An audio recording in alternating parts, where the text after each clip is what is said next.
A vast wetland, a harsh biological arena.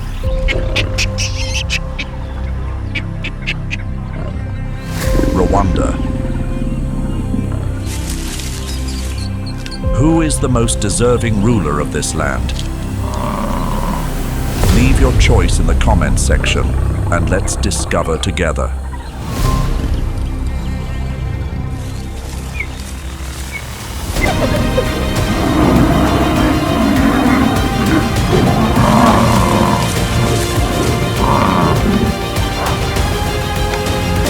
Wild Rwanda, extreme survival, escaping the jaws of predators.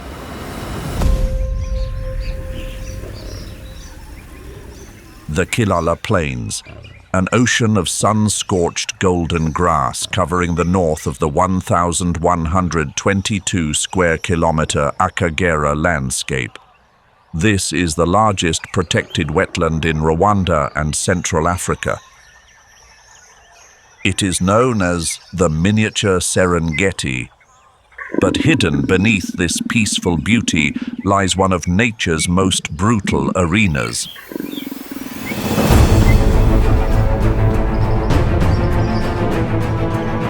This place witnesses breathtaking chases every single day.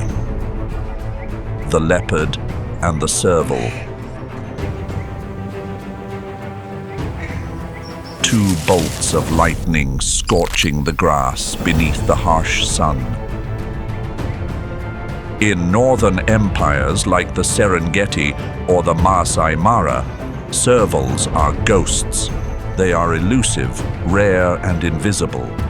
But here in Rwanda's Akagera, the density of servals is unusually high. They are among the most efficient hunting machines on the savannah. The serval's hunting success rate reaches 50%, double that of the lion. They dominate the undergrowth, a kingdom of tiny assassins. But where prey gathers in abundance, the true monsters will follow. That is the inevitable law of nature. And this leopard understands that law all too well. Africa's solitary hunter knows this is a biologically mismatched battle.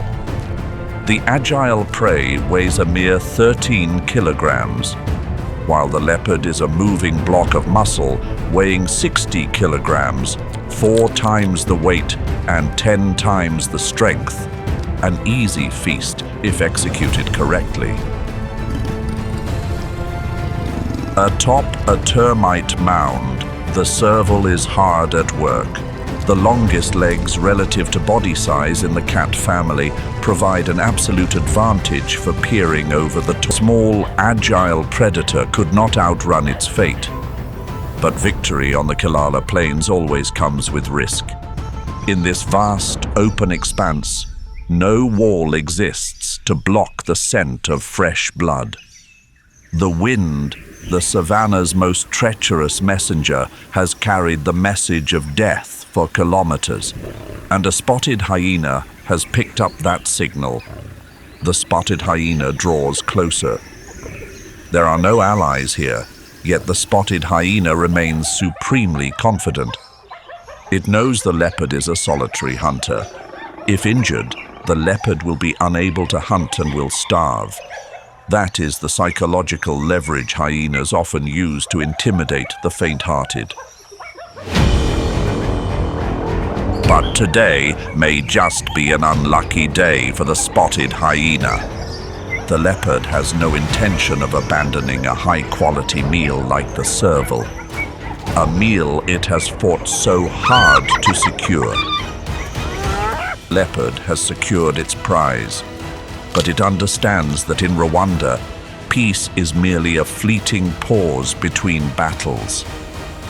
The leopard and the spotted hyena. Which predator impresses you more? Leave a comment below and let's see how many people share your opinion.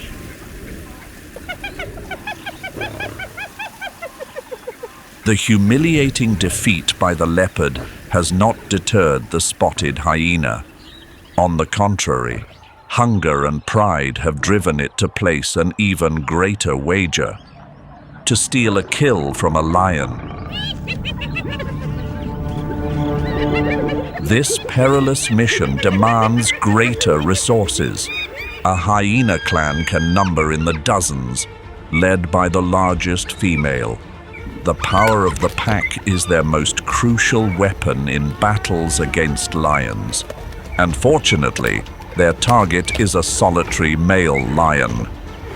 A male lion can weigh up to 220 kilograms, 3 times the size of his enemy. His massively developed forequarter muscles can deliver a swipe capable of shattering a spotted hyena's spine or skull. Yet the hyenas remain supremely confident in their numerical advantage. The meal is separated from them by a pack. But this clash is not merely a struggle for a meal.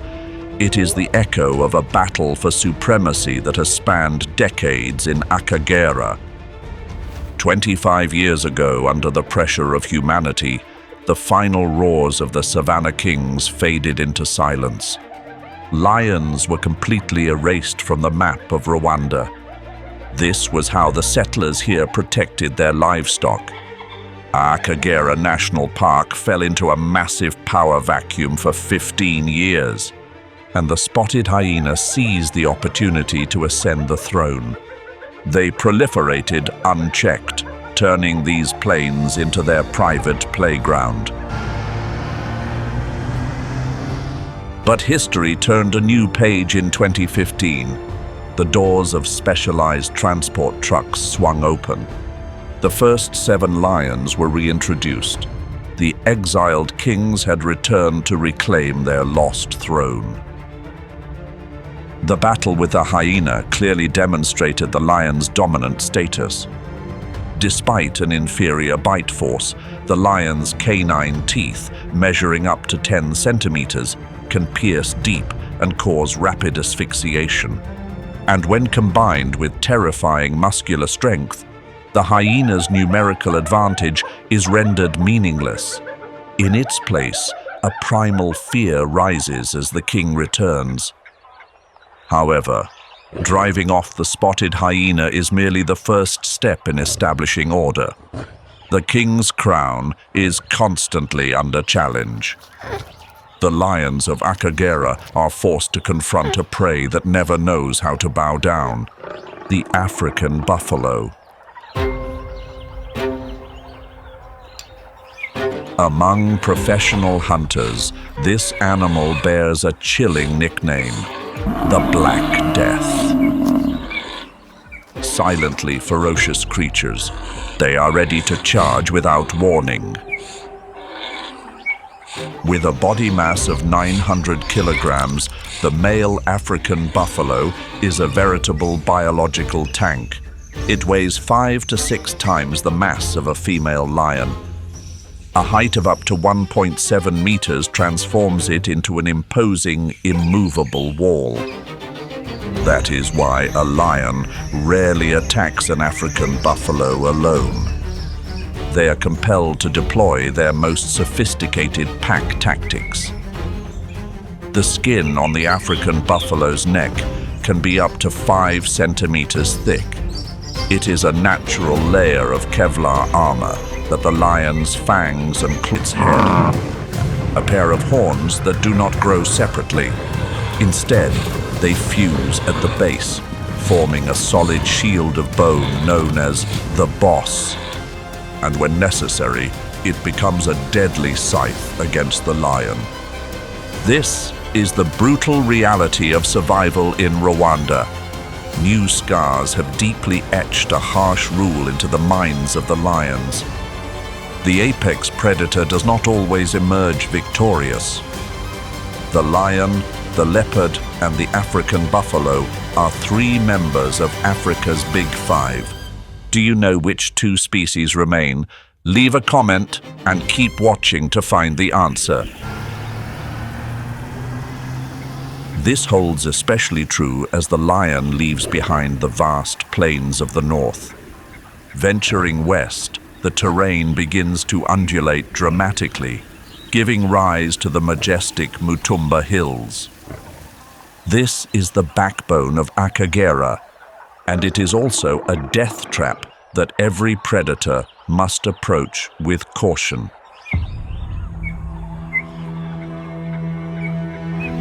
Yet, the leopard decides to venture into this region. To remain on the plains means facing intense competitive pressure from lions and hyenas. Mutumba, with its rolling hills, has always been a barrier to many predators. And the peak, rising to 1,825 meters, presents a constant challenge for those accustomed to the flat terrain of the plains.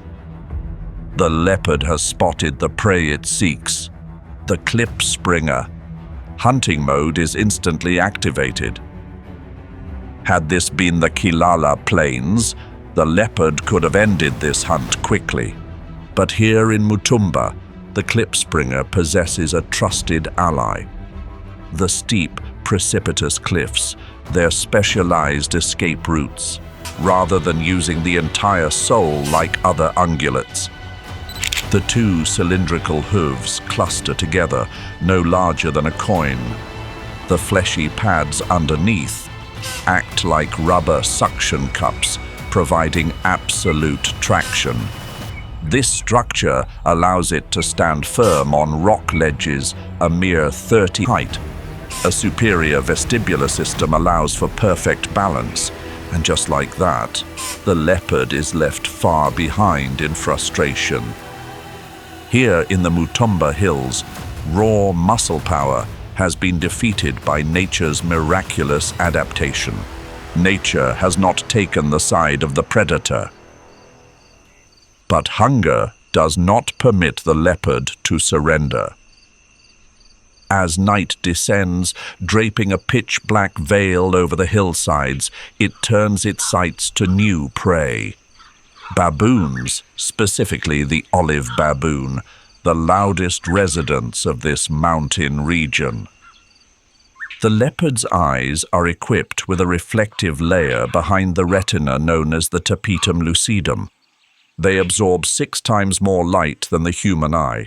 Conversely, visual weakness compels the primates to sleep on high branches to avoid ambush. But the leopard is a master climber.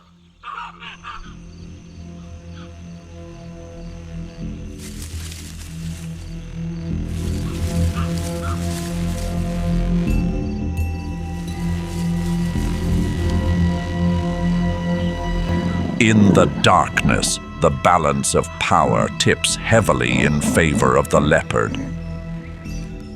But the tide turns immediately with the arrival of dawn. No longer the panicked, helpless prey of the dark, the baboons instantly launch a counterattack. The alpha males, armed with 5-centimeter-long canine. The baboon's tactic, known as mobbing, has worked. The leopard is a flawless assassin, but it possesses a fatal weakness. It is alone, and a single wound could completely compromise its hunting ability, sentencing it to starvation. The calculus of survival forces the leopard to retreat. The Mutumba Hills have once again proven to be the place where the hunted turn the tables. Are you more impressed by the klipspringer's evasion or the baboon's counterattack against the leopard? The wiser leopards have made preparations for the times when hunts fail. They return to isolated, secluded trees. There, they have stashed kills from previous hunts. Rock-solid muscles allow this cat to hoist prey weighing as much as, or even double, its own body weight up to 10 meters high. A shrewd strategy to keep their prize safe from thieves.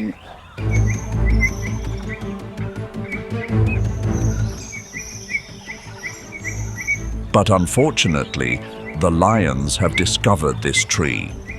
Contrary to popular, are not frequent visitors to the Mutumba Hills. The kings of the savannah prefer the flat plains where they can conserve maximum energy.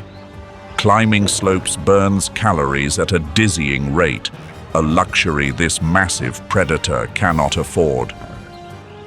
Only males cast out from their prides are forced to wander into the central or southern regions.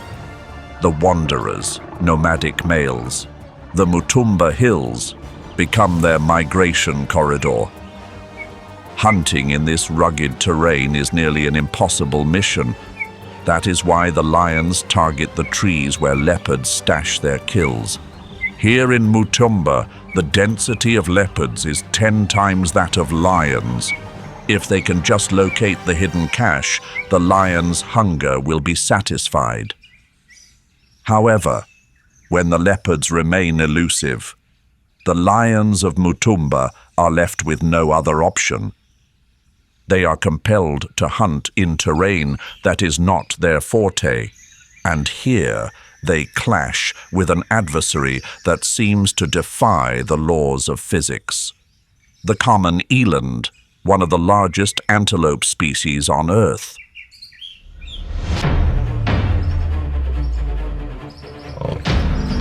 A male eland can weigh up to 900 kilograms, equivalent to an African buffalo. But that massive frame cannot stop them from performing spectacular leaps. From a standstill, without any run-up, the eland can clear heights of up to 3 meters. Its hindquarters are packed with fast-twitch muscle fibers, transforming its legs into giant biological springs.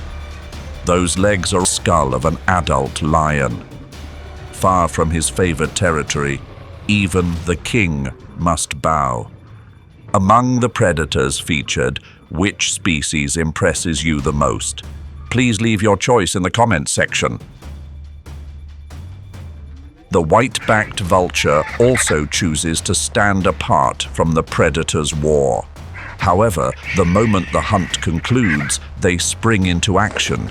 That is why they are considered one of Africa's most efficient cleanup crews. The white-backed vulture is a master of aerodynamics. To conserve energy, they rarely flap their wings, which span over 2 meters.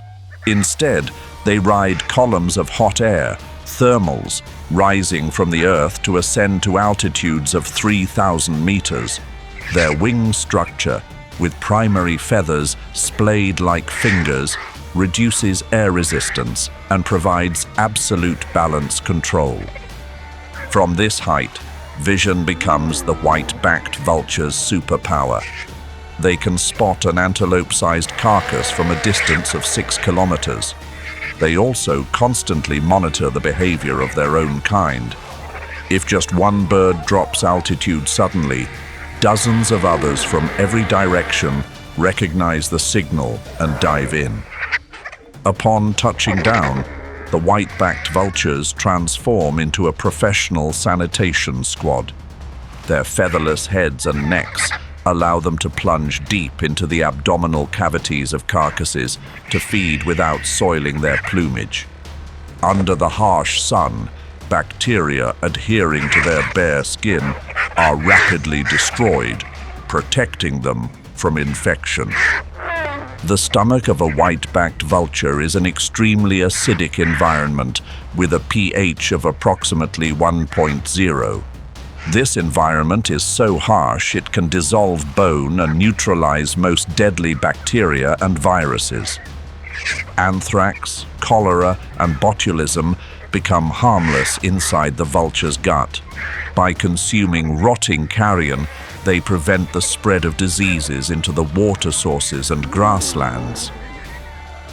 A flock of white-backed vultures feeds with incredible speed. They can strip a 50-kilogram antelope carcass clean in just 20 minutes. After gorging, the crop on their chest bulges, capable of holding up to 1 kilogram of meat. At this point, they are often too heavy to take flight immediately and must rest to digest.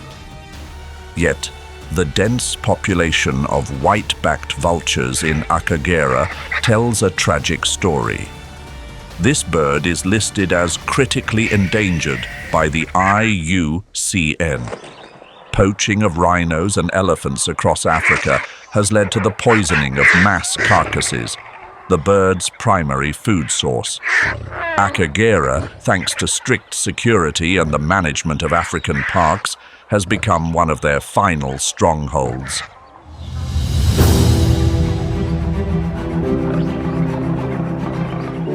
Possessing a muscular frame weighing up to 300 kilograms and standing 1.5 meters tall, they have no need for camouflage. They are the second largest antelope in Africa, ranking only behind the giant eland.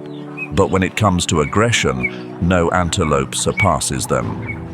When facing a predator, the roan antelope is often ready to stand and fight. They are supremely confident in their backward curving horns. This weapon is thick, ridged for structural hardness, and curved like a scythe. This is a weapon designed to slash rather than stab like that of the African buffalo. When attacked by lions or leopards, the roan antelope will always protect its vulnerable hindquarters. They will drop to their knees, lowering their center of gravity to shield their throat.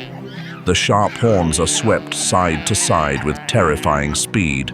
The area immediately surrounding their head becomes a death zone. There are numerous real-world records of roan antelope killing or seriously injuring inexperienced lions. A slash from those curved horns can rip open an enemy's abdomen with a single shake of the head. Therefore, even the strongest lions must think carefully before putting this animal on the menu. Often the risk is simply too great.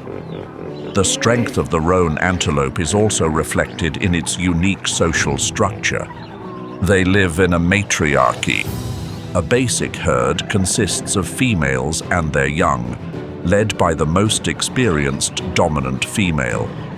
The dominant male plays the role of the outer guardian. The territory of a male roan antelope in Mutumba is vast and strictly defended. He will not hesitate to battle other males to secure access to the best water sources and grazing grounds for his harem.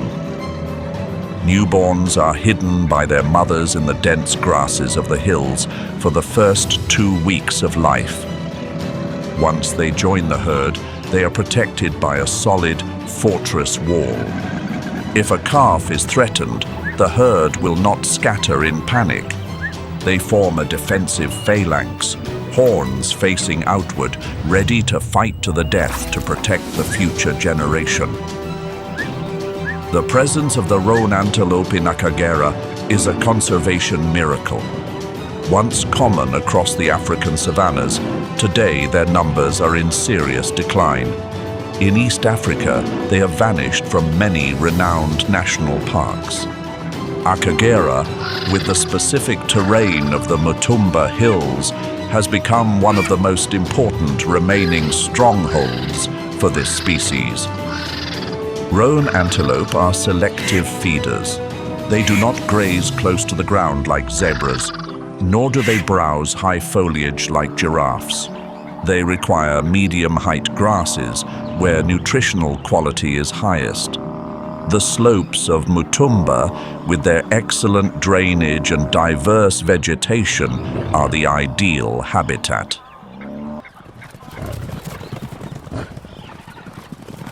Accompanying the roan antelope are herds of plains zebra. They seek these hills when the rainy season begins to pour down on the valleys, turning the lowlands into muddy quagmires. They detest the mud that slows their stride. And above all, the plains zebra hates the tsetse fly. This blood-sucking fly concentrates heavily in the dense brush of the lowlands. The Mutumba Hills, with their elevation and strong winds, become an ideal refugee camp, helping them escape the harassment of these insects.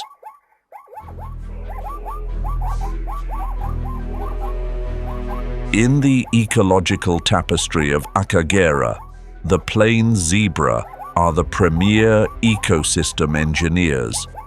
Unlike ruminants, such as antelope or buffalo, that must selectively choose young grass, zebras are hindgut fermenters. Their digestive system is less efficient at absorbing nutrients, but it possesses an incredibly fast processing speed. This allows them to consume old, tough, fibrous and low-nutrient grass that other species ignore. It is this unique characteristic that makes the plains zebra the pioneers of Mutumba. They lead the way, using sharp incisors to shear off the tough, dry upper layer of grass. This clearing action exposes the soft green shoots underneath for antelopes, like the topi or impala. Without the zebra to clean up, the grasslands of Mutumba would become overgrown and incapable of sustaining the entire ecosystem. For centuries, the function of the plains zebra's black and white stripes has been a subject of heated debate. In Akagera, the answer becomes clearer than ever. It is not for camouflage to blend into the environment, for they stand out too starkly against the green grass. It is a motion dazzle. When a herd of zebras moves together, thousands of black and white stripes interlace to create a massive optical illusion.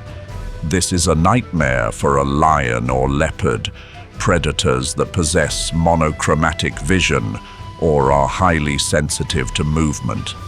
Determining where the head is, where the tail is, or the boundary between two separate individuals becomes an impossible mission. The predator suffers visual confusion, unable to lock onto a specific target to launch a precise strike. A single second of hesitation from the lion is the zebra's chance for survival. The latest studies also indicate that this striped structure disrupts the landing ability of tsetse flies and horseflies. Thanks to this, the zebra can partially avoid the risk of bites and sleeping sickness. Behind the identical exterior lies a deeply affectionate social structure. Plains zebras do not live in a chaotic crowd. They live in small family units known as harems. A harem consists of one dominant stallion, his mares, and their foals. The bond between members is incredibly strong. They frequently engage in social grooming. They stand leaning against one another, using their teeth to gently nip at their partner's neck and shoulders to remove parasites and reduce stress. In this unit, the dominant stallion of Mutumba is a true warrior. When chased by lions or hyenas, the stallion will drop to the very back to protect the herd. He actively acts as a living shield, separating the enemy from his family. His weapon is the signature rear kick. The kick force of a zebra can reach 3,000 pounds per square inch. It is enough to shatter a lion's jaw or break a hyena's ribs. There have been documented cases of predators being killed instantly by the kick of an angry zebra father. To increase their chances of survival, zebras often forge an alliance with the topi antelope in the Mutumba hills. The zebra possesses excellent hearing and smell. The topi has superior vision and always stands on high mounds to keep watch. Combined, they form a perfect early warning system with no blind spots. That unity has turned Mutumba, already unfavorable to predators,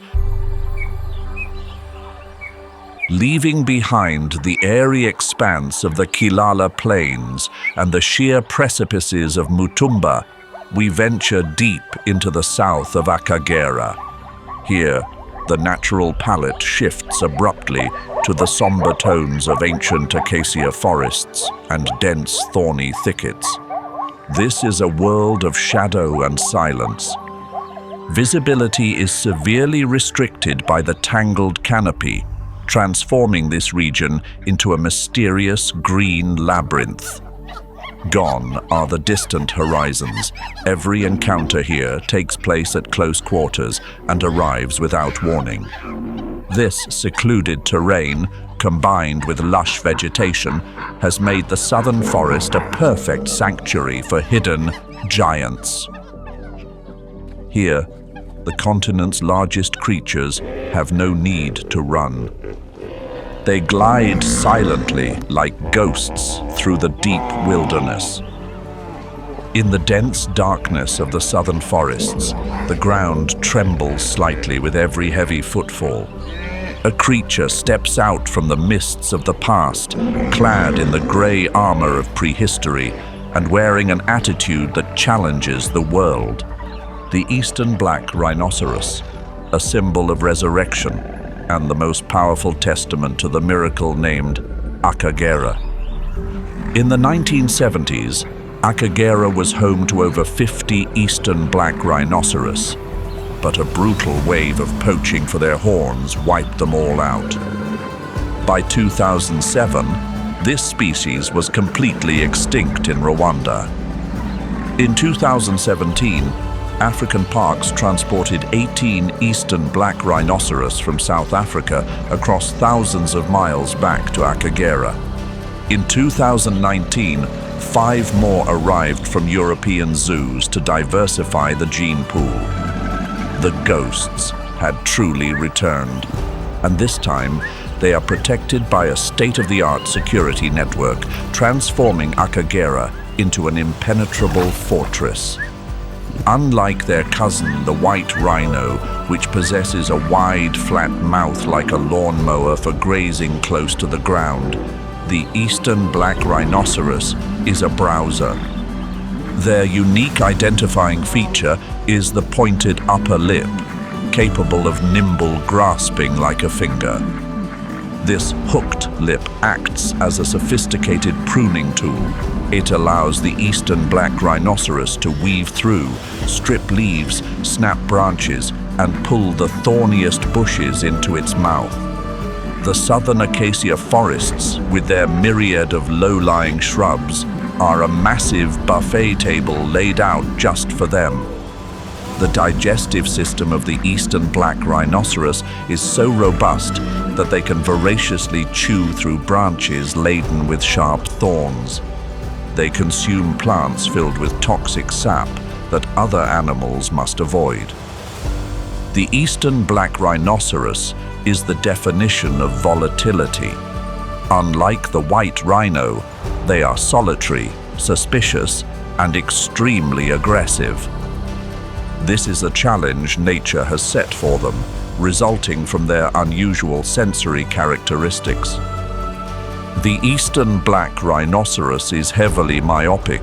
Their vision is very poor, only able to make out blurry movements within a range of 30 meters. To compensate, they possess radar-like hearing with independently rotating ears and an acute sense of smell. The combination of poor sight and sharp hearing creates a tense neurological reflex. When they hear a strange noise or smell an unfamiliar scent, they immediately charge. A muscle-bound block wrapped in thick skin, weighing 1.4 tons, launching forward at a velocity of 55 kilometers per hour. It is nothing less than a living missile. They are ready to topple trees, attack vehicles, or even challenge elephants if they feel threatened. In the jungle labyrinth, the eastern black rhinoceros lives like a hermit. They mark their vast territories with communal dung middens and urine. The male will kick the dung pile with his hind legs to scent his feet. Then he walks everywhere to distribute his business card, warning off other intruders. The only meeting that takes place in peace is between a mother and her calf. The calf walks behind the mother, unlike the white rhino, where the calf often walks in front. This allows the mother's body to break a path through the dense thorns of the southern forest. The calf is absolutely protected from dangers lurking on either side. The return of the eastern black rhinoceros has completed the final piece of the Big Five puzzle in Akagera. They are solitary warriors, trudging through the shadows, but their very existence has lit a beacon of hope for conservation efforts across the globe.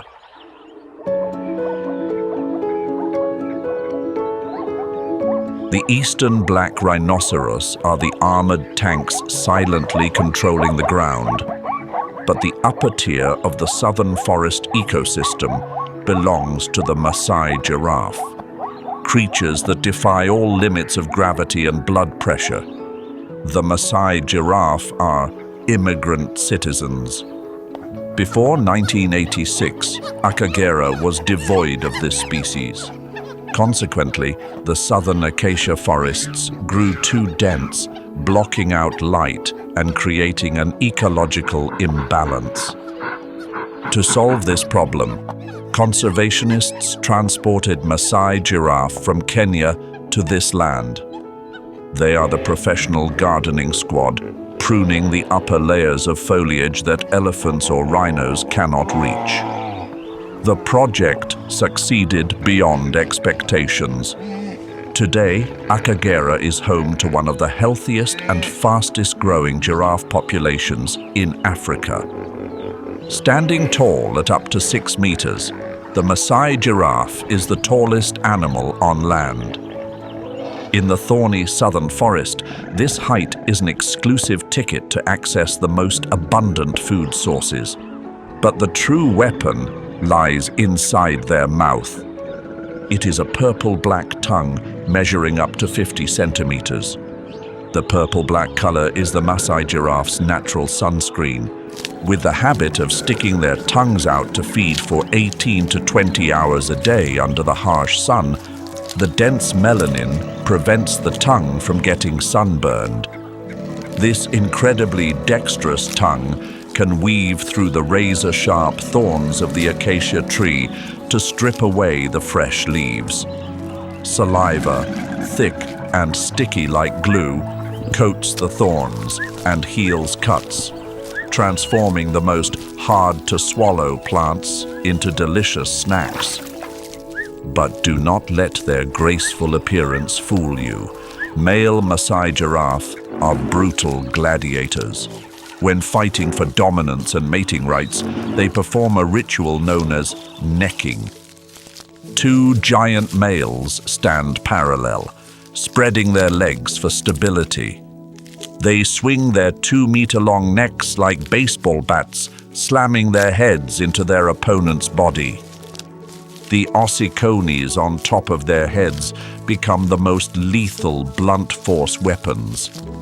Unlike hollow antelope horns, ossicones are solid bone, hard as rock, and covered in skin. The force from these blows is so terrified that the sound of the impact can echo through the forest. Giraffes have been known to suffer broken necks, shattered jaws, or be knocked unconscious on the spot after these duels. However, the greatest threat to the Maasai giraffe remains the lion. The moment a giraffe is most vulnerable is when it drinks. To lower its head to the water, it must awkwardly splay its front legs. At this moment, a system of valves in the jugular veins must work at full capacity to prevent blood from rushing to the brain and causing a stroke. This is when they lose their ability to observe, and their reflexes are at their slowest. But once standing tall, the Maasai giraffe is an impenetrable fortress. Their defensive weapon is their legs. A giraffe's kick can be delivered in any direction, forward, backward, or sideways. The force of the kick is enough to shatter a lion's skull or crush an enemy's ribcage. Their hooves are the size of dinner plates, sharp and hard as steel. Even a coordinated pride of lions must be cautious. They usually only dare to attack from behind, attempting to unbalance the animal. Facing this tower head-on is a gamble where the hunter usually loses. The harsh life of a Maasai giraffe begins the very second it is born. The mother giraffe gives birth while standing up. This means the newborn giraffe begins its life with a free fall from a height of 2 meters. The violent impact with the ground does not injure it. On the contrary, it helps activate the respiratory system, breaks the amniotic sac, and awakens survival instincts. Within just 30 minutes of the fall, the calf can stand up on trembling legs. A few hours later, it can run fast enough to keep up with the herd. The southern forest has no time for weakness. The Maasai giraffe must stand up immediately or become dinner for hungry predators.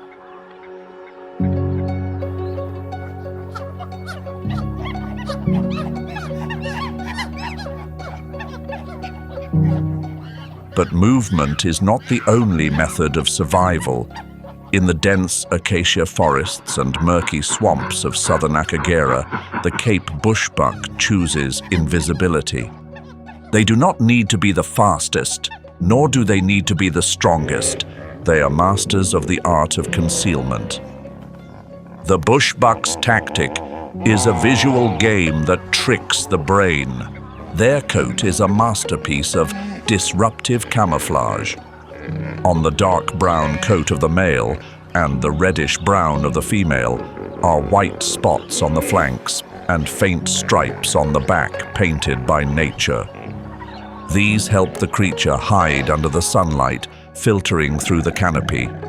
The white spots mimic drops of sunlight, breaking up their body outline. The bushbuck seems to vanish completely, even at a distance of just 5 meters. Unlike most antelope species that prefer gathering in large herds for mutual protection, the Cape bushbuck are extreme individualists. They are solitary creatures. In Akagera, bushbuck usually wander alone or in mother-calf pairs. This lifestyle minimizes noise and attention. A single individual can move across a carpet of dry leaves without making a sound. However, this solitude comes with a very short temper. Male bushbucks are fierce territorial defenders. They show zero tolerance for any intruder. Fights between 2 males are often brutal. Their horns are not curved and wide like the kudu or impala for locking and wrestling. Instead, bushbuck horns are straight, only about 50 centimeters long, slightly twisted, and extremely sharp. They fight not to push back, but to take down opponents with stabbing strikes. When their camouflage is blown, the bushbuck activates ninja mode. It is not a speed race in a straight line against a leopard. They play a game of obstacle course. The bushbuck's body structure features an arched back and a rump higher than the shoulders. This strange aerodynamic design allows them to perform spectacular crouching maneuvers. They easily weave through the densest thorn bushes at high speed. Their thick skin protects them from scratches, but bulky predators like lions or leopards cannot follow. The enemy is forced to run around the bush, and in those few precious seconds, the bushbuck disappears completely as if it never existed. In the wetlands of Akagera, water becomes a crucial ally for the bushbuck. Although land animals, when cornered, they are excellent swimmers. They do not hesitate to plunge into Lake Ihema or riverside swamps to escape. They can swim long distances to move between small islands in the marsh, where the grass is lush and enemies are few. In the southern forests, bushbuck play the role of gourmet diners. They rarely graze on grass. Instead, they move softly, selecting specific young leaves, flower buds, fallen fruit, and herbs. This feeding habit forces them to be active at dawn and dusk, or even on bright moonlit nights. During the day, as temperatures rise, they lie motionless in shady thickets, ruminating and blending into the shadows. Small, mysterious, and dangerous, the Cape bushbuck is the soul of the southern forests. They are like a reminder of nature's survival code. To be a great survivor, you don't need to be the biggest, you just have to be the hardest to find.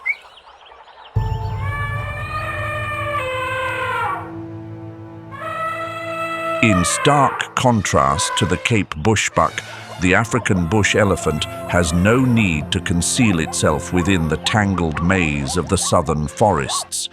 They are the planet's largest land animals, and hidden within their colossal frames lies an incredible resilience. The elephant population of Akagera bears a history that is both tragic and heroic. They are not continuous ancient inhabitants. By the mid-20th century, the elephants here were severely depleted. In 1975, a historic rescue mission took place. 26 calves, the orphaned remnants of hunting in the neighboring Bugesera region, were brought to Akagera. They were the final survivors, carrying memories of trauma and solitude. Yet from those 26 seeds of hope, nature has wrought a miracle. Today, Akagera is home to over 133 individuals, a healthy population thriving and reclaiming its dominance. The orphans of yesteryear have now become the patriarchs and matriarchs of the forest. The African bush elephant are master environmental architects. They do not need to adapt to the environment, for they are the ones who create it. An adult elephant requires 150 to 200 kilograms of food daily. To satisfy this insatiable hunger, they operate as machines of purposeful destruction. They topple trees, snap massive branches, and trample thorny thickets. This seeming act of vandalism is actually the key to life in the southern forest. By felling large trees, elephants crack open the canopy, allowing sunlight to reach the forest floor and stimulating the growth of fresh grass. By plowing through the brush, they carve out elephant highways. These trails become vital arteries for countless smaller species like the bushbuck and wild pigs. Predators like lions also utilize these routes for easy movement through the dense jungle. Without the elephant, the southern acacia forest would seal shut, becoming a suffocating, lifeless fortress. The most unique aspect of the African bush elephant's behavior in Akagera, compared to other East African populations, is their relationship with water. With lakes and wetlands covering 1/3 of Akagera, the elephants here have evolved into expert swimmers. These elephants can spend hours submerged in Lake Ihema. They drink, bathe in mud, cool off, and swim across deep waters to forage on small islands. The image of a trunk raised above the surface like a snorkel while a massive body glides weightlessly beneath is a visual spectacle unique to Akagera. The society of the African bush elephant is governed by wisdom and memory, not muscle power. They live in a matriarchy. The absolute leader of the herd is the oldest, most experienced female.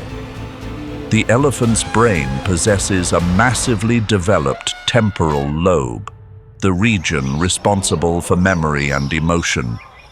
The matriarch can recall the exact location of a waterhole from a drought 30 years ago. She can distinguish the roar of a hungry lion from a sated one. She knows which plants cure a stomach ache. The family bonds of the African bush elephant are tighter than those of humans. They communicate using infrasound, low-frequency sounds that can travel through the ground for up to 10 kilometers. This is how the herd maintains contact in the dense forest without visual cues. When a member passes away, the elephant is the only animal to display distinct mourning behavior. They will stand guard over the body, using their trunks to caress the bones of the departed in silence. In the southern forests, the African bush elephant are the guardian deities, the great gardeners. They are the living souls of a land that has risen from the ashes. In Akagera, not every giant makes the earth tremble with its every movement. Some giants slither in absolute silence, blending into the shadows of the papyrus swamps. They reveal themselves only to determine the final moment of their prey. The Central African rock python is one such creature. They are the largest python on the dark continent and one of the largest on the planet. The intricate network of lakes and swamps in southern Akagera is a tropical paradise for the Central African rock python. Here, they grow to monstrous proportions. An adult python in Akagera can reach a length of 5 to 6 meters and weigh over 100 kilograms. Their body is a mass of pure muscle coiled in the watery shadows. The pattern on the Central African rock python's skin is a masterpiece of camouflage. Interwoven patches of brown, olive, and grayish yellow render them invisible amidst the rotting leaves and submerged roots. You could paddle a boat right past a giant python sunning itself on the riverbank, mistaking it for a rotting log. And do not be startled when that log suddenly slithers into the water. The Central African rock python does not need to see to find prey. Lining its upper lip is a row of heat-sensing pits. This organ acts as infrared goggles, allowing them to detect thermal radiation from prey in pitch-black darkness or murky waters. A bushbuck creeping down to drink, or a vervet monkey playing carelessly near the water's edge. All appear glowing like embers on the Central African rock python's radar screen. They are masters of ambush. They can lie motionless underwater for hours, exposing only 2 nostrils above the surface like a snorkel. The patience of the cold-blooded is infinite. They do not need to eat every day, but when they eat, it must be a feast. When prey falls into its sights, the Central African rock python strikes with a speed faster than a blink of an eye. The first weapon is hundreds of sharp, backward curving teeth. Once embedded in flesh, these teeth act like fish hooks. The more the prey struggles, the deeper the teeth sink, making escape impossible. Immediately following the bite is the signature killing blow, constriction. The Central African rock python wraps its massive body around the victim, but it does not crush bones. It kills with far more sophistication. Every time the prey exhales, the coil tightens a fraction. This mechanism cuts off blood flow, causing cardiac arrest before the victim even suffocates from lack of oxygen. Death comes quickly, silently, but brutally.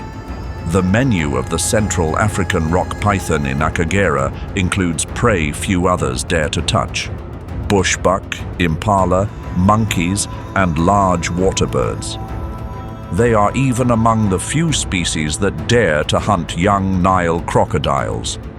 The battle between python and crocodile is a clash of swamp kings, where the larger one swallows the other. The feeding capability of the Central African rock python is a biological marvel. Their lower jaws are not fused to the skull, but connected by super-elastic ligaments. This allows them to open their mouths up to 150 degrees, swallowing prey many times the size of their own head. A large meal can take weeks to digest. That is why this predator does not need to expend energy frequently on risky hunts. Contrary to their cold exterior, the Central African rock python is a dedicated mother, rare in the reptile world. After laying 20 to 100 eggs, the mother does not leave. She coils around the clutch to protect it. Specifically, the Central African rock python performs a behavior known as shivering thermogenesis. Her muscles twitch continuously to generate heat, incubating the eggs throughout the cold, rainy season. She will fast completely and guard the nest for 3 full months, ready to attack anyone who dares approach.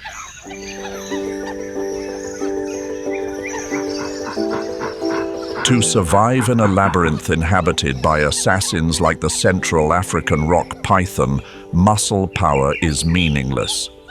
The most vital key to survival is information, and the keeper of the forest's information is the vervet monkey.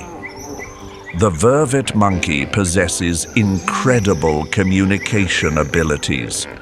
Scientists have determined that they possess one of the most complex semantic communication systems in the animal kingdom. They have distinct vocabularies to specifically designate each type of enemy. These are not meaningless panic noises, but specific military commands. When a stalking leopard is spotted, the sentry monkey emits a series of short, ear-piercing tonal alarm calls. Immediately, the entire troop shoots up to the highest and thinnest branches. The leopard, with its heavy body weight, often hesitates before those fragile limbs. It cannot move onto the slender branches at the edge of the canopy without them breaking. That is the vervet monkey's absolute safety zone. But climbing high is not always the answer. The sky of Akagera is the domain of the martial eagle, Africa's largest eagle, a specialist in hunting monkeys. When the shadow of an eagle glides over, the warning call changes completely. A low, short sound like a cough, low-pitched grunt. The troop's reaction is the exact opposite of meeting a leopard. They do not climb up. They dive immediately to the ground or burrow deep into the densest thickets near the tree roots. If they were to climb to the treetops at this moment, they would become a self-offered meal to the eagle's talons. And when facing an African rock python on the ground, they utilize a different sound, a continuous clicking noise, high-pitched chutter. At this signal, the troop does not flee immediately. They stand upright on 2 hind legs, scanning the grass to pinpoint the python's exact location. Sometimes they even mobilize to harass the intruder, throwing branches and screaming to drive it out of their territory. Vervet monkey society is built on continuous interaction. Their most important daily activity is not foraging, but social grooming. Picking out fleas and combing fur is how they clean each other, but it is also a way to relieve stress after hours of high alert. Grooming is also political currency. A lower-ranking monkey grooms a higher-ranking one in exchange for protection. Mothers groom each other to build alliances for childcare. With a jet-black face framed in silver-grey fur, the vervet monkey stands out amidst the green canopy like a living observation mask. Their warning calls are so reliable that other animals, such as impalas or even zebras, learn to listen. When a vervet monkey screams a warning, the entire southern forest holds its breath. They are living proof that in the brutal battle for survival in Akagera, information is the most potent weapon, and vigilance is the mandatory price paid for life.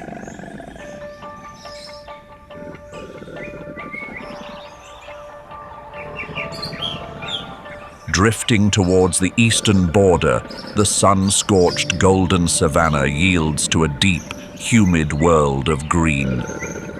This is the Akagera wetlands and lake system, the largest protected aquatic labyrinth in Central Africa. Lake Ihema lies at the heart of this land. It acts as a colossal mirror ringed by impenetrable fortress walls of dense papyrus. This is a massive reservoir of life, a lifeline that sustains the pulse of the entire ecosystem during the harshest dry seasons. But do not let the tranquil beauty of the lake's surface deceive you. Beneath those murky waters lies not peace, but a submerged kingdom teeming with cold, watchful eyes. Here, the line between life and death is sometimes separated by nothing more than a single ripple. The hippo is the undisputed tyrant of these waters.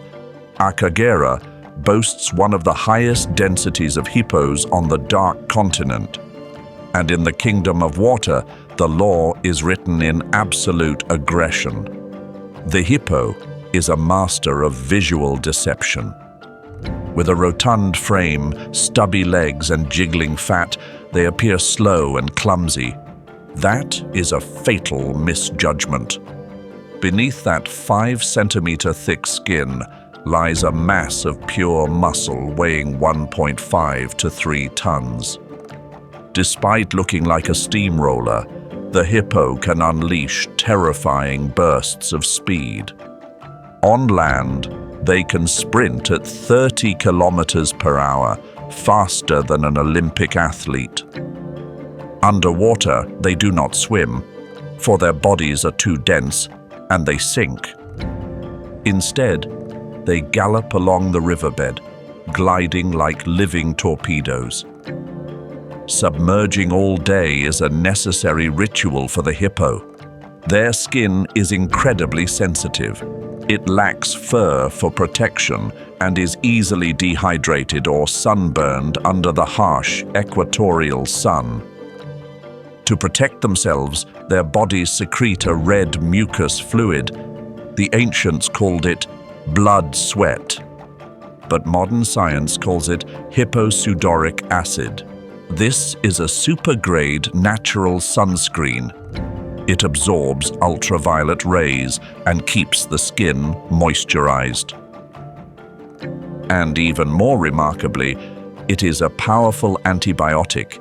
It acts as a shield, protecting the hippo from infection, a crucial defense in the murky, bacteria-laden waters of Lake Ihema and against the wounds inflicted during their frequent territorial fights. The hippo's most iconic behavior is the yawn. Do not mistake this for drowsiness. It is a sophisticated threat display. Their unique jaw structure allows the hippo to open its mouth to 150 or even 180 degrees. Inside that cavernous red maw lies a set of lethal weapons. The lower canines measure up to 50 centimeters. They are razor-sharp and possess a self-sharpening mechanism every time the hippo grinds its teeth. The bite force of a male hippo reaches 2,000 pounds per square inch. Their teeth are designed to puncture and shear. A single snap can cut a 3-meter crocodile in half or crush the hull of a tourist boat like a beer can. Life for the hippo at Ihema is divided into 2 distinct halves. By day, they are social creatures gathering in the water to cool off. But this is also when territorial instincts are at their peak. Lake Ihema is carved up by dominant bulls. Each male rules over a stretch of river and a harem of 10 to 20 females. Any strange male intruding will be greeted with a bloody battle or death. They mark their territory in a crude but effective manner. Dung showering. They vigorously flick their flat propeller-like tail while defecating to fling feces as far as possible, spreading their scent to assert sovereignty. By night, when temperatures drop, the hippos transform into biological lawnmowers. They leave the water, venturing 5 to 6 kilometers deep inland to graze. They create distinct paths known as hippo trails. These paths inadvertently become natural drainage systems, channeling water from the lake into low-lying areas, maintaining moisture for the lakeside ecosystem. Each night, a single hippo consumes up to 40 kilograms of grass. They play a crucial role in transferring nutrients from the land to the lake bottom through their waste. Thanks to this, plankton and fish populations are nourished, and the ecosystem at Ihema operates like a well-oiled machine.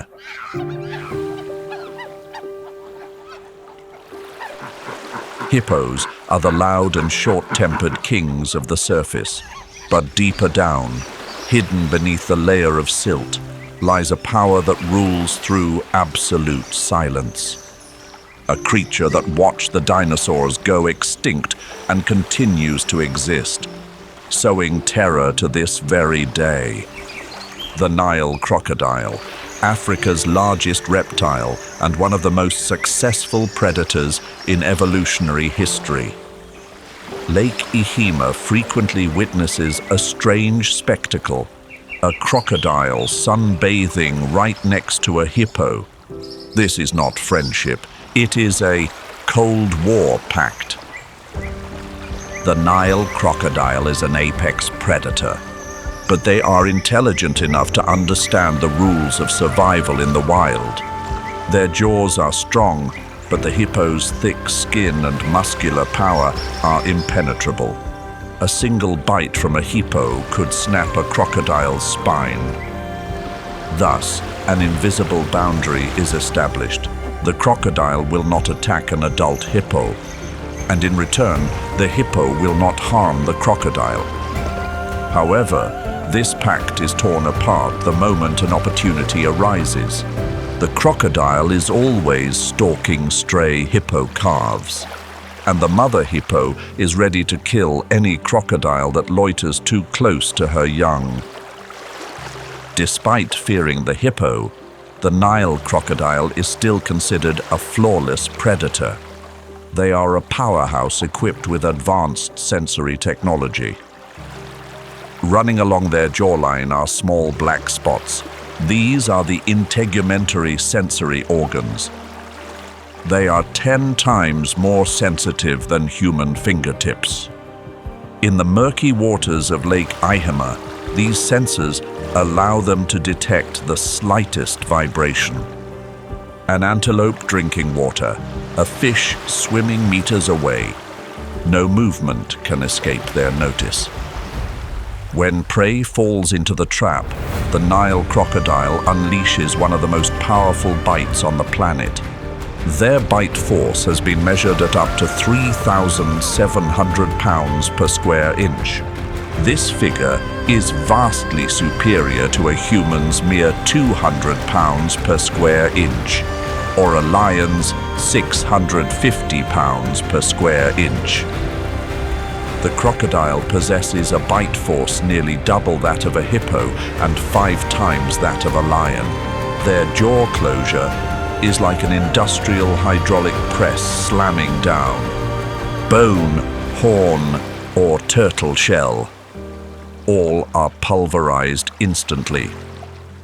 However, the crocodile's teeth are conical, designed to grip rather than cut. They cannot chew. Instead, they execute nature's most horrifying technique, the death roll. The crocodile clamps down on its prey, then uses its muscular tail to thrash violently, spinning its body underwater at dizzying speeds. This centrifugal force tears through muscle fibers and snaps joints, ripping the prey into bite-sized chunks to be swallowed whole. As ectothermic animals, cold-blooded, crocodiles depend on environmental temperature. On the sandbanks of Lake Ihema, they lie for hours with their mouths gaping open. This is not a threat, but a way to dissipate heat and avoid overheating. This slow metabolism is a survival advantage. An adult crocodile can survive for months without eating. They can lie still at the bottom of the lake, slowing their heart rate to just a few beats per minute, waiting for the right moment. Their patience is infinite, while the prey's vigilance is always limited. But behind that rugged armor and killer instinct lies an astonishing truth. Crocodiles are the most devoted mothers in the reptile world.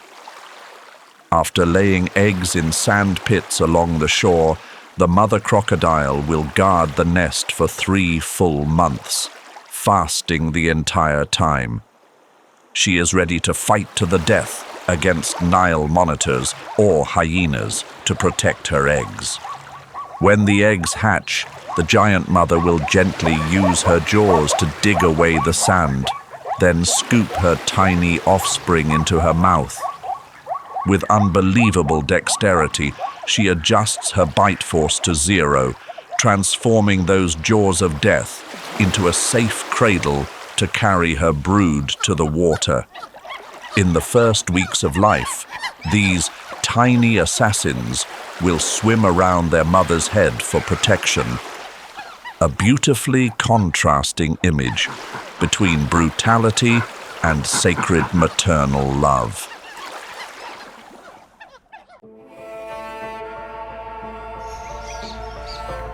In the shadows of the canopy bordering Lake Ihema, where the Nile crocodile rules with absolute power, there is one who dares to challenge that authority, not with muscle, but with cunning and speed. It is the Nile monitor. This is Africa's largest lizard, a miniature version of the dragons of legend. With a length reaching up to 2 meters and a muscular frame, they are the most versatile survival machines of the swamp ecosystem. The Nile monitor's most potent weapon is not its claws, but its tongue. Their blue-purple forked tongue flicks in and out continuously. That is how they see the world, through scent. Like snakes, the Nile monitor uses the Jacobson's organ on the roof of its mouth. The forked tongue collects scent molecules from the air, sending signals to the brain to create a 3D image of the prey's location. This navigation system is so sensitive that they can smell a clutch of eggs buried deep under thick sand from hundreds of meters away. The Nile monitor's favorite food is also the reason they have become the crocodile's #1 enemy. Crocodile eggs. This is a biological war that has persisted for millions of years. Mother crocodiles are resilient guards, but they cannot watch 24/7. Just one moment of negligence to go into the water to cool off, and the Nile monitor will appear. They operate like a special forces unit, using curved, sharp claws specialized for digging. They break through the hard soil of the crocodile nest in an instant, The Nile monitor devours the nutrient-rich eggs with terrifying speed before the mother returns. Scientists estimate that the Nile monitor is responsible for destroying over 50% of crocodile eggs each breeding season. They are nature's important pressure valve, preventing a population explosion of that dominant reptile. What makes the Nile monitor so elusive is its extraordinary adaptability in every terrain. On land, they run like the wind. Underwater, their laterally flattened tail acts like a powerful paddle, making them expert swimmers and divers capable of holding their breath for 60 minutes. And when cornered, they are expert climbers. Sharp claws allow them to scale vertical tree trunks, to steal bird eggs, or escape enemies. In Akagera, the Nile monitor is a brilliant opportunist. They survive through agility. They remind us that in nature, the fastest is sometimes more dangerous than the strongest.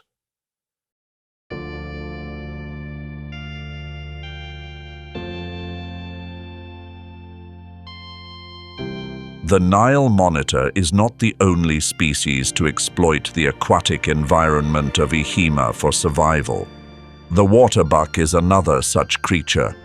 Do not let the name deceive you. They do not live underwater like hippos, but they know how to transform water into an impenetrable fortress. Scent is the first sign that a waterbuck is nearby. Their bodies secrete a special greasy layer coating their thick gray fur. This oil serves two critical biological functions. First, it acts as a waterproof raincoat, keeping the body warm during long periods submerged in cold water. Second, it creates a characteristic pungent odor. There is a common myth in Africa that lions reject waterbuck meat because it tastes too bad. Scientific reality in Akagera proves the opposite. When hungry, lions will still hunt waterbuck. However, the greasy layer makes their skin slippery and difficult to grip. And the strong stench does indeed make them a less attractive option compared to impala or zebra. This oil plays the role of a passive repellent. The unmistakable identifying feature of the waterbuck in Akagera is a perfect white circle drawn around the rump. This is a specialized follow me signal. Waterbuck are often active at twilight. When attacked by a predator, the herd flees. The white ring glows in the gloom, helping members, especially calves, locate and stick close to the leader. When chased by lions or leopards on land, the waterbuck does not run a long-distance race. They undertake a life-or-death gamble, plunging straight into the lake. This is a calculated risk. They know that felines hate water, and mud slows them down. Waterbuck possess splayed hooves, allowing them to move easily on soft ground without sinking. By submerging themselves in water up to their bellies, they completely nullify the lion's attack advantage. But beneath that surface is the kingdom of the Nile crocodile. The waterbuck is forced to bet its life. Is the lion's fear of water greater than the crocodile's hunger? Usually, they choose to stand in moderate shallows, places deep enough to impede a lion's stride, but not deep enough for a crocodile to launch a surprise strike. It is a thin line between two jaws of death, where the waterbuck stands its ground to survive. If the waterbuck dares only to stand in the shallows, the Sitatunga chooses the deep waters within Lake Ihema. This creature has completely mastered the semi-aquatic world, a species so rare and mysterious that even the most seasoned guides consider a sighting to be a holy grail. Despite weighing 100 kilograms, the sitatunga can walk across the lake's surface without sinking. The secret lies in feet, exclusively designed by evolution. The sitatunga's hooves are not compact like land antelopes. They are 10 centimeters long and can splay out in a V-shape resembling two curved bananas. This structure works exactly like a pair of snowshoes. It helps distribute body weight over a wider surface area. It allows the sitatunga to walk lightly upon floating vegetation mats, lily roots, or fragile papyrus rafts. These are terrains where any other animal would immediately sink into the quagmire. But their escape skill is the true magic of survival. When spotted by a leopard or lion, the sitatunga immediately submerges. They expose only two nostrils and their eyes above the surface, hiding completely beneath lily pads or water hyacinth. They can maintain this submarine posture for hours, remaining absolutely motionless. Their long, shaggy and oily coat is water repellent, keeping the body dry and warm even during prolonged immersion in cold water. The sitatunga also exhibits the most distinct sexual dimorphism. Females are a chestnut red with faint white stripes, helping them blend into the colors of dry leaves and dead papyrus stalks. Adult males, however, wear a coat of muddy dark gray and possess long spiraled horns. These horns are weapons, but also navigational tools, helping them part the way through dense reed beds without getting tangled.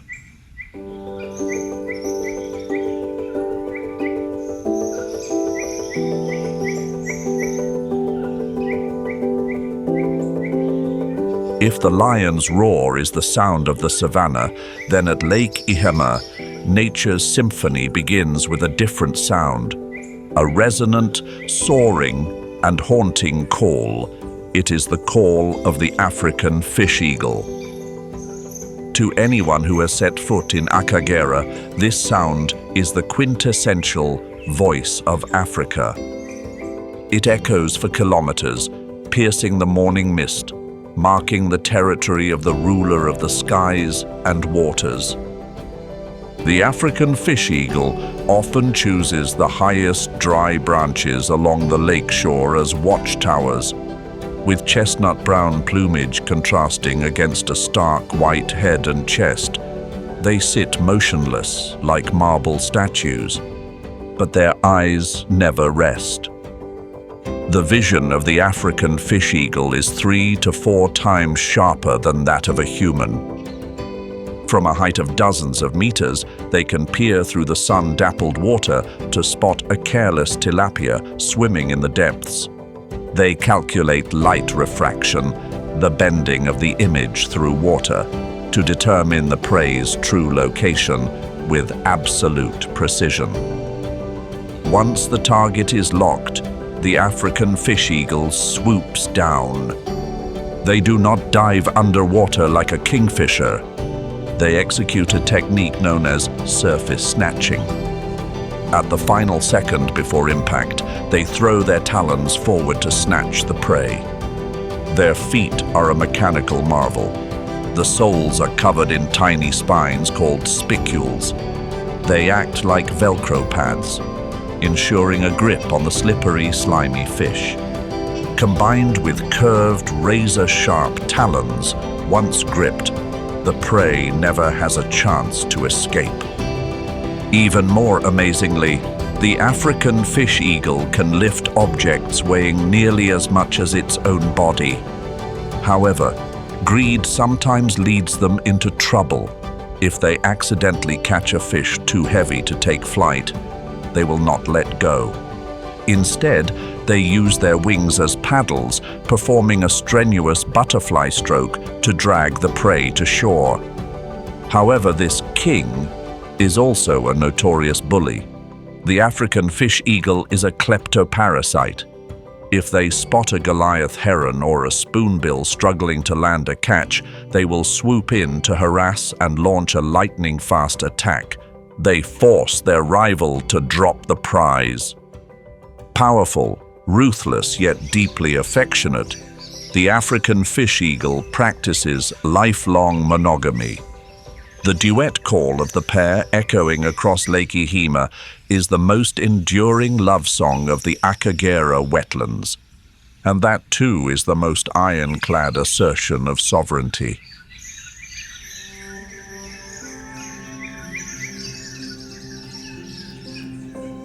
Finally, standing silently on the periphery of bloody feasts or upon the desolate sandbanks of the lake, is a silhouette that makes many shudder. A creature bearing the semblance of the Grim Reaper, draped in a ragged black cloak. The marabou stork. Locals and guides often call them by a chilling nickname, the Undertaker. The marabou stork is not a beautiful bird by conventional standards.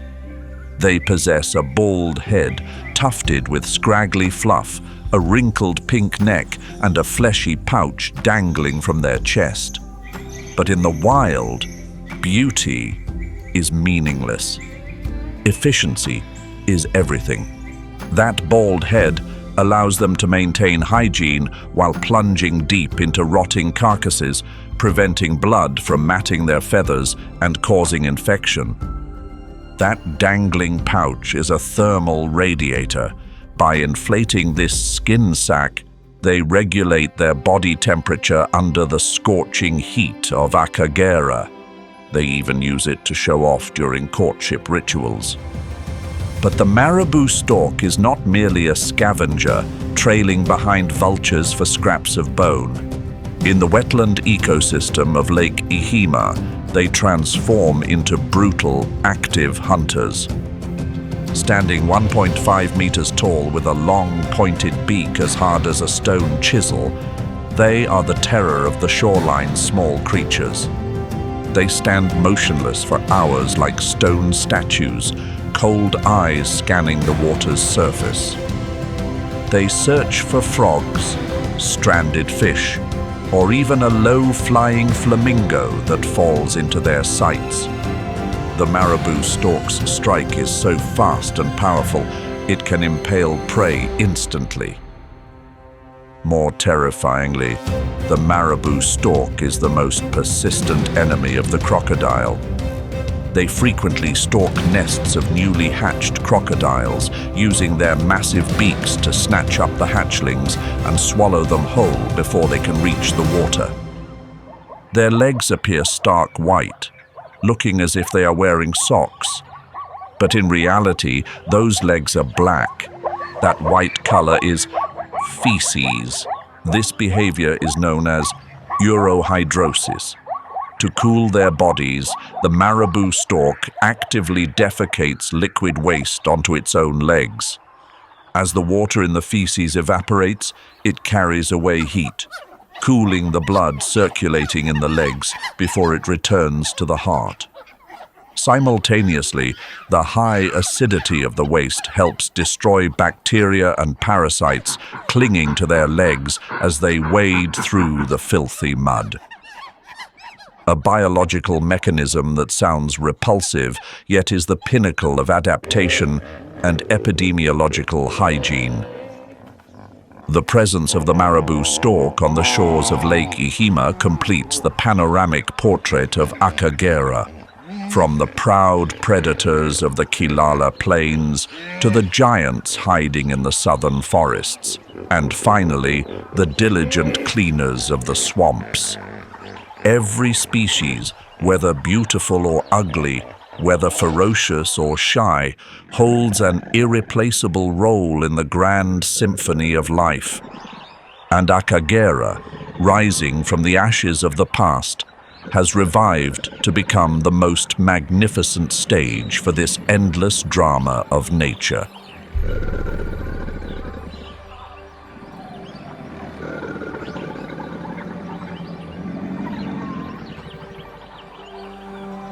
However, The vibrant portrait of Akagera's resurgence cannot entirely mask the grey shades of reality. This paradise does not exist in isolation on some distant planet.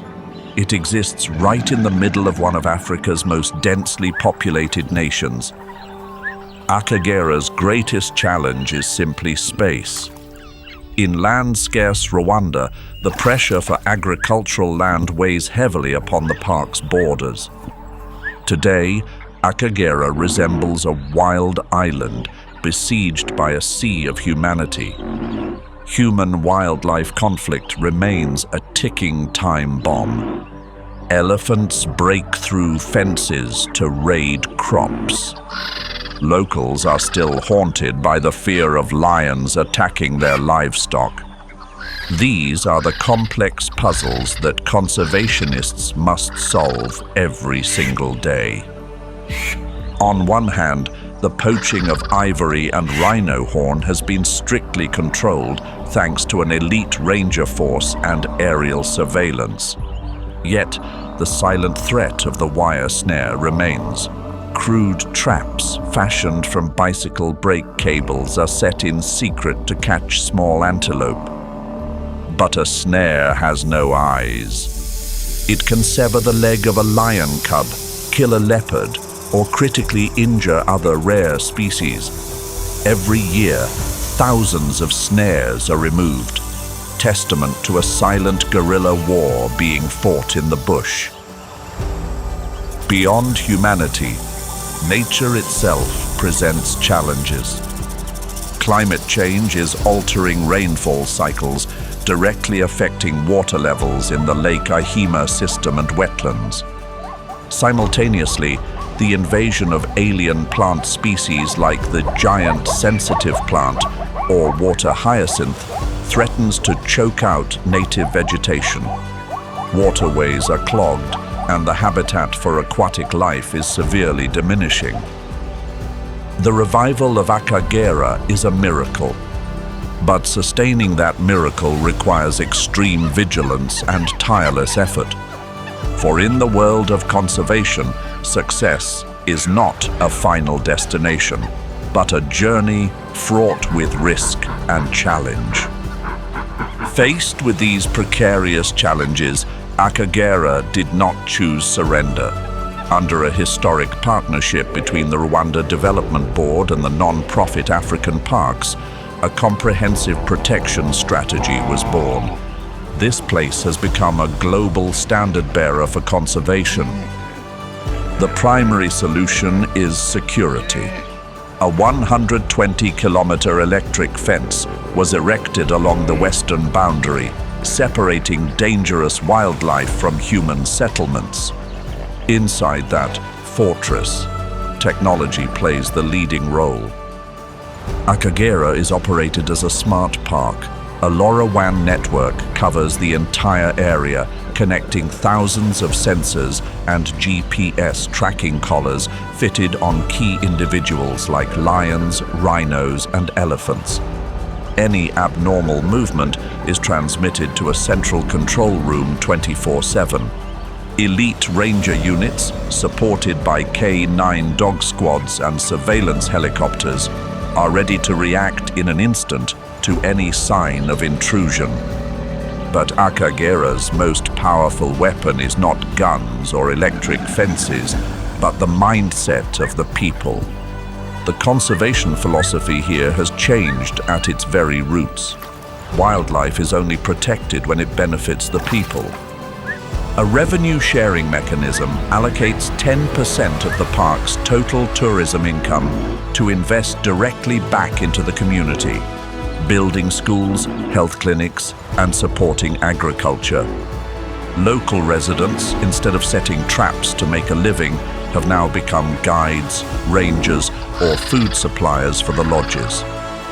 When their livelihoods are tied to the existence of lions and rhinos, they become the strongest shield.